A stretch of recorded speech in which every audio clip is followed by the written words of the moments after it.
قبل ما نبدأ الفيديو صلي على النبي، ولو ما بتصليش صلي. يلا بينا على الفيديو. أهلا بيكم يا أصدقائي في الحلقة الرابعة من حكاية ساكورا.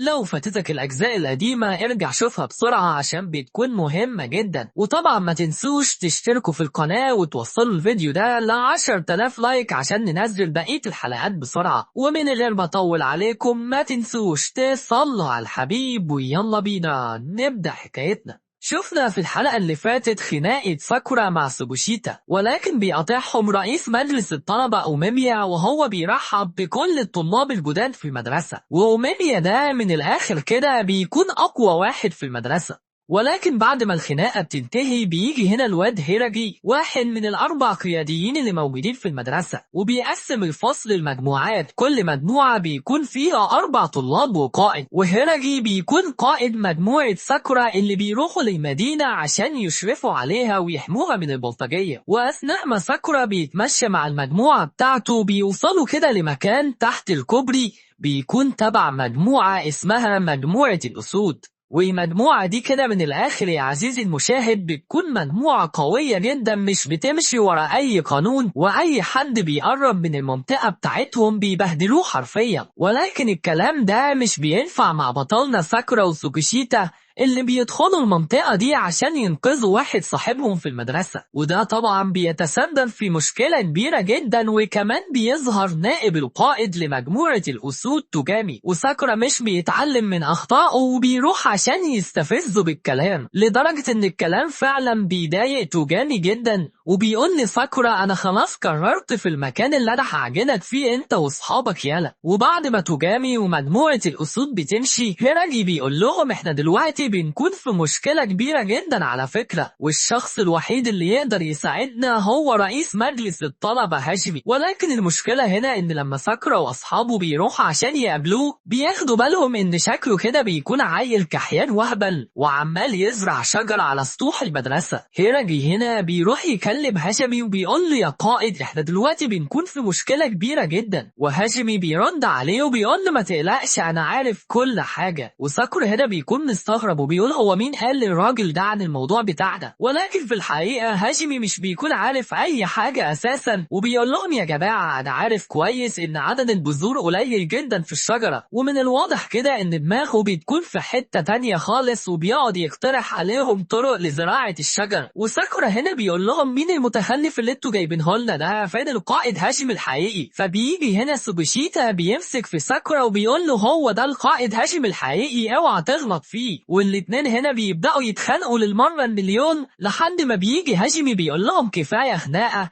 انا معايا شوية خضار هيعجبكم جدا تعالوا كلوا معايا. وطول ما هم قاعدين هاشمي مش بيتكلم في اي حاجة تانية غير الاشجار والخضروات، وساكورا بيكون قاعد ومنفوخ ومش طايقه اساسا، بس بيقول ان الراجل ده صوته بيكون نفس صوت الراجل اللي كلمنا في الميكروفون لما كنا في الفصل. وعلى حسب كلام الطلاب المفروض الراجل ده بيكون قوي جدا، بس حركاته مش بتقول على كده. بيجي هنا الطالب الكحيان اللي كانت مجموعة الأسود بتضربه وبيبدأ يتكلم وبيشرح لهم كل حاجة حصلت له. الواد ده بيقول لهم بكل اختصار انه شاف حرامي بيسرق محل في المدينة، فطبعا الواد ما قدرش يسكت وبدأ يجري ورا الحرامي. ولكن للأسف الحرامي ده دخل لمنطقة مجموعة القوة، والواد ما كانش قدامه أي حل تاني غير إنه يدخل وراه. ولكن طبعا مجموعة القوة قفشته وبفكته لحد ما جم أبطالنا أنقذوه وعملوا المشكلة اللي احنا لسه شايفينها من حبة. وبيبدأ الواد ده يتأسف لهم عشان هو بيكون سبب المشكلة دي كلها، ولكن بيتفاجأ من ردة القائد هاشمي اللي بيشكره وبيقول له انت ما عملتش أي حاجة غلط، انت كنت بس بتحاول تحمي المدينة وتمسك الحرامي، وأنا مش عاوزك تكون قلقان من أي حاجة عشان أنا هتصرف وأحل المشكلة دي بنفسي. طبعا ساكورا هنا بيكون مستغرب جدا من ردة القائد هاشمي ومش بيكون فاهم أي حاجة. وهاشمي هنا بيسأل الواد الكحيان وبيقول له هو العيال دي ساعدتك ازاي من مجموعة القوة؟ ولما بيعرف اللي حصل بيبدأ يضحك وبيقول لهم هم لازم يتضايقوا بعد اللي حصل. وهيراجي هنا بيتأسف له وبيقول له أنا بتحمل المسؤولية كلها عشان أنا كنت المفروض أتدخل وأحميهم من المشكلة دي. بس الواد أكيهاكو بيفسد على ساكورا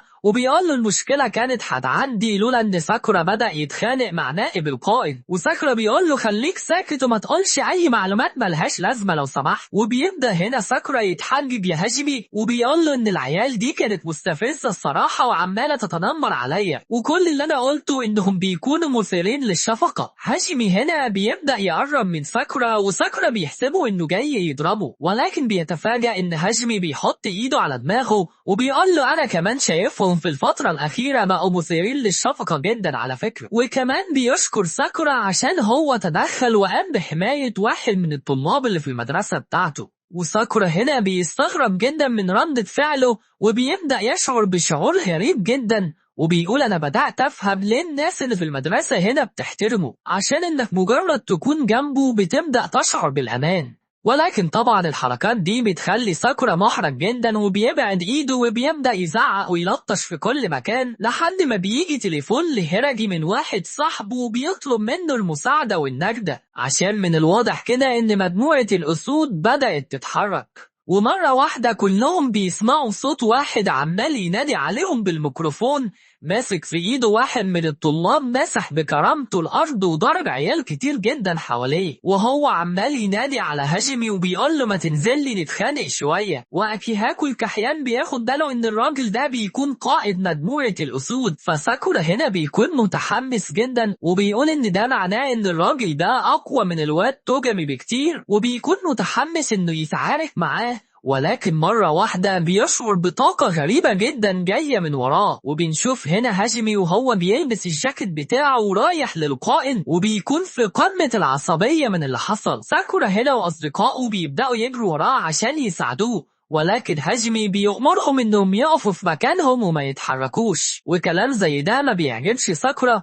وبيقول له ما تهزرش معايا انا لازم اتخانق معاك واساعدك. ولكن هاجمي بكل عصبية بيقول له انا مش هكرر كلامي المرة تانية، وكلامه بيكون حاد جدا لدرجة ان ساكورا بيخاف منه ومش بيقدر يتحرك وبيسمع الكلام. وفعلا هاجمي بيروح يكلم القائد وبيقول له ان في ايدك ده بيكون واحد من مدرستنا، وقائد مجموعة الاسود بيقول له امال ما انا عارف كويس جدا المعلومة دي. بنعرف هنا ان قائد مجموعة الاسود بيكون اسمه تومياما، وبيكون شكله فرحان زيادة عن اللزوم وعمال يستفز هاجمي عشان يتعصب ويتخانق معاه، وبيقوم رامي الواد اللي في ايديه على الارض وبيقول له يلا بقى نتخانق، انت حتى اللي بدأته المشكلة دي المفروض تكون متحمس. والواد ده شكله واكل سكر كتير وعمال يتحرك وكله نشاط، وهاجمي مفيش اي ردة فعل منه. ده حتى الواد بيبدأ يستفزه وبيقول له انا ضربت العيال دي كلها عشان تتعصب وتيجي تتعارك معايا. فهاجمي هنا بيقول له لو انت مرضي باللي عملته ده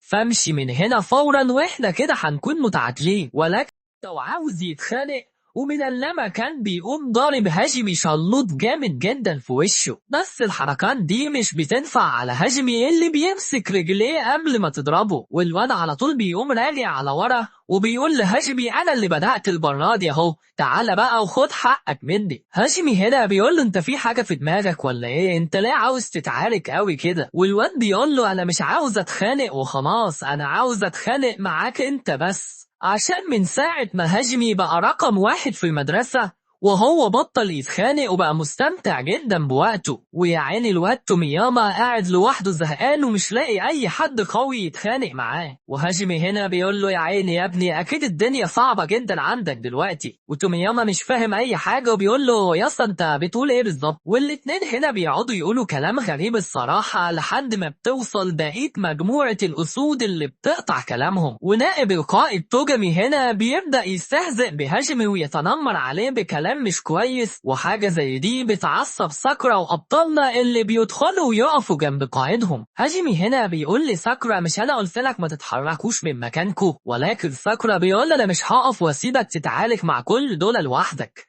وبالنسبة للخناقة بتاعتك فأنا مش هتدخل فيها ما تقلقش. تومياما هنا بيبدأ يشتكي من توجامي وبيقول له أنا بس اللي كنت عاوز أتخانق لوحدي هنا، ولكن توجامي بيقول له بص كويس تاني حواليك، عشان حرفيا كل طلاب المدرسة طلعوا ووقفوا على البلكونات ومستنيين أي حاجة بس تحصل عشان ينزلوا يتخانقوا. والمنظر الصراحة بيكون شكله مرعب جدا لحد ما هاجمي بيبدأ يزعق لهم وبيقول لهم أنا مش عاوز أي حد يتحرك أو يجي هنا، وبيقول لتومياما أنا هعمل بالتحدي بتاعك بس خلي الرجالة بتوعك دول يمشوا ويسيبوا المكان. تومياما هنا في الأول بيكون متحمس بالفكرة دي، بس بيجي واحد من مجموعة الأسود بيستهزأ بهاجمي وبيقول لهم إن القائد بتاعكوا ده شكله بيكون جبان، والكلام ده بيعصب سوجيشيتا جدا وبيكون خلاص عاوز يروح يضربه، وبيبدأ يظهر كلام تنمر واستفزاز من الطرفين والدنيا عمالة تتشحن أكتر وأكتر، لحد ما بتيجي فكرة غبية للواد تومياما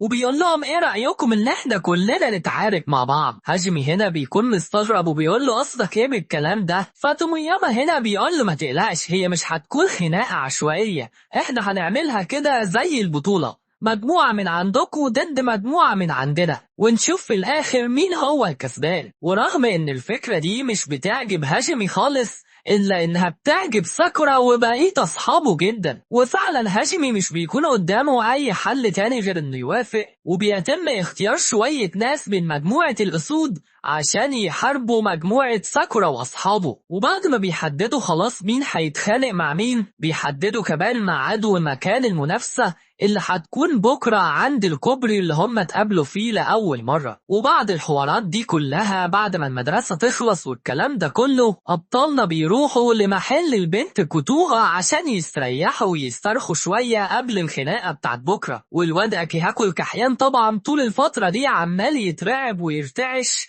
ومش قادر يمسك نفسه من الخوف، بس كوتوها بتقوله ما تخافش كده وما تقلقش وخد كل واستريحوا كده قبل الخناقة بتاعتكم بكرة. ورغم ان اكيهاكو عمال يفكر في خطط واستراتيجيات عشان يكسب الخناقة بتاعته بكرة، إلا إن هاجمي دماغه بتكون فاضية وعمال يتكلم عن الشجر والزراعة بتاعته دي ويوري صور الأزهار للبنت كوتوها، عشان بنكتشف هنا إن كوتوها بتكون أخت هاجمي. وفعلا بعد ما أبطالنا بياكلوا وبيشربوا وبيستريحوا شوية، جه الوقت إن كل واحد يروح البيت، بس قبل ما بيمشوا بيجي هنا الواد الكحيان بيشكرهم لمرة تانية على مساعدتهم وبيشجعهم وبيقول لهم انتوا لازم تكسبوا بكرة. والكلام ده بيحمس أبطالنا كلهم ما عدا طبعا ساكورا الكحيان اللي بيكون محرج من أي كلام حلو. وفعلا بيعدي اليوم وبيجي اليوم اللي وراه، وأبطالنا بيروحوا لمكان المنافسة عشان يقابلوا مجموعة الأسود واقفة هناك مستنياهم. وبكده بنكون وصلنا لآخر حلقتنا النهاردة، ولكن حكاية ساكورا لسه ما انتهتش. لو عجبكم الفيديو أصدقائي ما تنسوش تعملوا لايك وتشتركوا في القناة عشان ده فعلا بيساعد. ولو وصلتم لحد هنا أبطال في الفيديو اكتبوا لي تحت في التعليقات أنا أوتاكو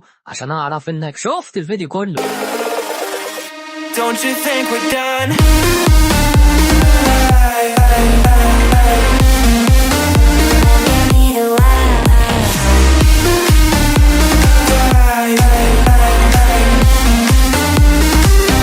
Don't you think we're done?